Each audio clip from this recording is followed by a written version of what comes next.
So yun, eto na guys yung ride tour namin ni Christian. So sa Daang Katutubo, imbes na Daang Kalikasan ang pupuntahan sana namin. So dito sa part na to, nasa Romulo Highway na kami, part ng Pangasinan na. So chillax ride lang habang kumukuha si Christian ng video. Yun. Ang daming mga riders ngayon. Riders na police. Ayan, so dito tayo ngayon sa Romulo Highway.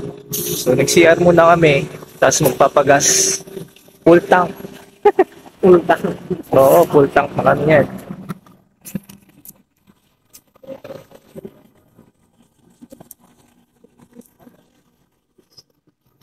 Stop over muna. Meron pa nagpo-procession dun banda eh. Kaya medyo traffic eh. So yan, Romulo Highway. Dami ring riders ngayon.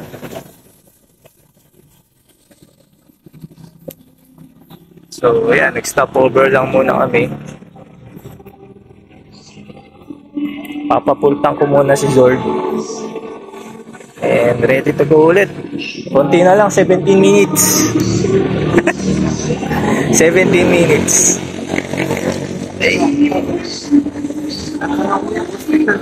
Nabutan pa kami ng procession.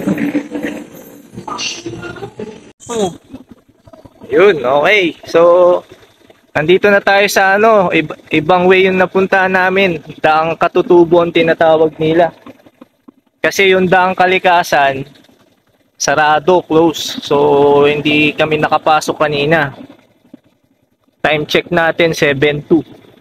Alas 7 na. Imbis na 6 o'clock ang target na oras namin eh. So, papunta kami ng Daang Katutubo. So, paakyat na siya eh. So, yan. Makikita nyo yan. Dire-diretso na kami yan hanggang doon sa tuktok. Yun. So, yan.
Ayan, so nandito na kami sa view deck ng ano kasi yung pangalan niya, yung Katutubong What? Daang Katutubo. Kasi yung dapat na pupuntahan namin Daang Kalikasan, kaso close.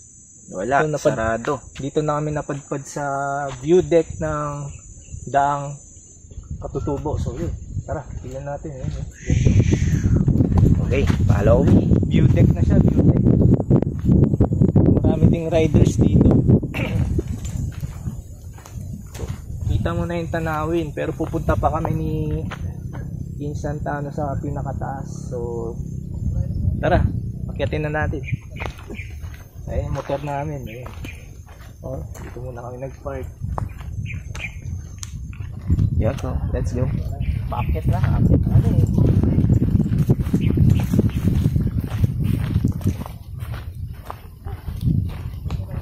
Punta tayo dyan. Sa katalikod ako dyan. Ay, puti yan. So guys, mapapagod lang tayo ng ilang saglit. Kaya medyo pwede nating ikat ang video kapag medyo pagod. Pinakataas yung pinaka-view deck Ito, mapahirap tayo dito. Mapapahirapan tayo dito. tignan natin kung anong makikita natin dito. Siguro naman kitang-kita na yung buo.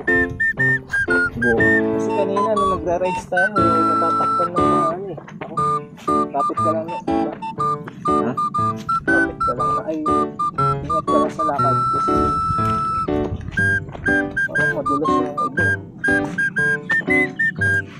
Ang bihira. Alanganin to. Medyo nahirapan lang kami umakyat. Kuya, medyo yung sapatos ko. Hindi, tapakas yan. Sa bato ka tumapak. Yung ang problema eh, bato yung tatapak, bato din didisgrasya sa akin. Ayan. Diyan na. Madulas din tong ano ko. Brooks. Kuya, hawakan mo siya. Medyo puputulin natin ang video. Wag na. Sige, putulin mo muna. Medyo nakakatakot pag isang kamay. Woo! Pagod. Pagod tayo guys. Grabe yung packet. Meron palang daan dito banda eh. Ayun o. Magandang view dun. Magandang view dun. So ayan na yun. Ito na nandito. Ayan, nandito na kami sa pinakataas. Ito na yung view deck daang Katutubo. Ayan o. Dami solar panel. Ito yung view kanina na hindi namin makita kasi nakaharang yung mga talahib tsaka ano. Yung tawag dito. Yung pagod. Tara dun kuya.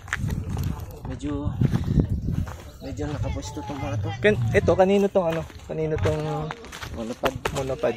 Akin yan kuya. Pinabili ko kaya kay Juan. Kay Papa. May drone na lumilipad dun. Asan? Yun. Drone ba yun? Parang drone. Hindi. Ibon. Ibon. Di ganyan lipan ng drone. May kubo doon. So, ayun o. Punta kami sa kubo. Tignan natin kung ano yung kubo. Ayun yung dinaanan natin kanina. Ayun o. No.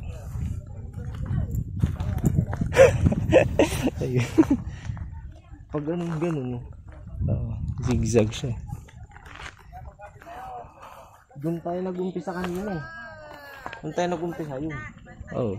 Handa doon. Papunta. Exit natin. Meron, ayun pa yung taas. So may mga tao dun sa taas. Yung pinaka view site view. Yan, titignan lang namin kung ano meron doon sa kubo. Taas. Parang nasa Benguet na din kaso mainit dito. Ba nakakatakot dito? Parang may haunted kubo-kubo dito guys. May haunted kubo-kubo.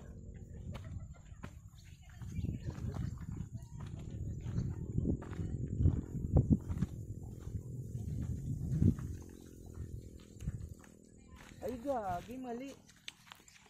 Ano kaya din dito? Mali. Bakit? Mali. Dapat pinicturan ko na pala. So, ito naman ang view highlights na may kita sa Daang Katutubo view deck. Mahangin at kitang-kita na ang view ng mga bundok. So, perfect talaga ito pang sightseeing. Kung gusto nyong bumisita rito, guys. Ayun, okay. So, katatapos na namin kumain.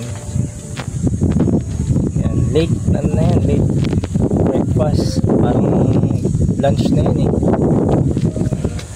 Lunch na yun, naging long silog namin ni Tano eh. So, bababa na muna ako. Parang humingi ng tulong.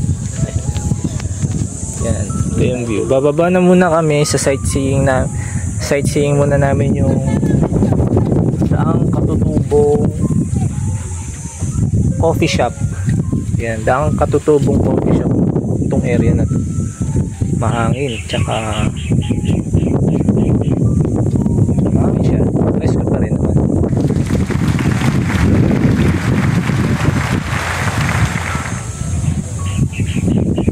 Yeah.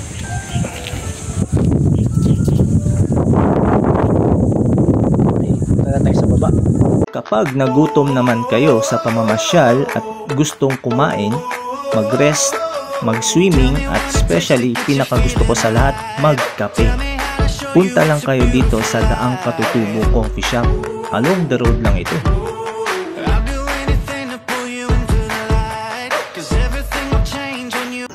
Dito na kami ngayon sa Goshen Coffee Shop. Talagang coffee shop muna ang tumbok ko para makapagkape. Hindi mawawala sa akin ang pagkakape, guys. Oras-oras talaga nagkakape. Lalo na pag nagra-ride. Medyo gutom na din kami galing biyahe from Daang Katutubo to Goshen sa Bamban. So, while waiting, nagbibideo muna si Insan.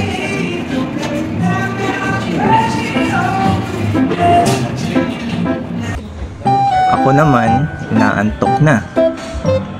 Tagal ng kape.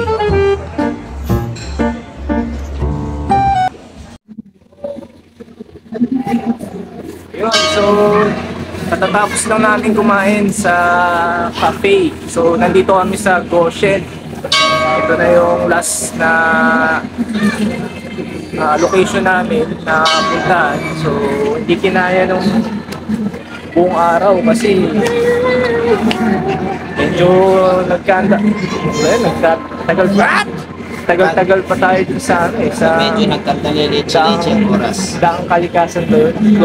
Close na daan. So yun. So dito makikita nyo na yung view ng Goshen na sa labas. May picture na rin kami niyan kanina. Paradise Cruise. Ayun, meron pa dun. Ayun, akit tayo dun. So, Abobo. enjoy lang namin ang view. Enjoy lang namin yung view ngayon. Mag-picture. Yan, okay. Highlights from Goshen, guys. Kompleto na dito.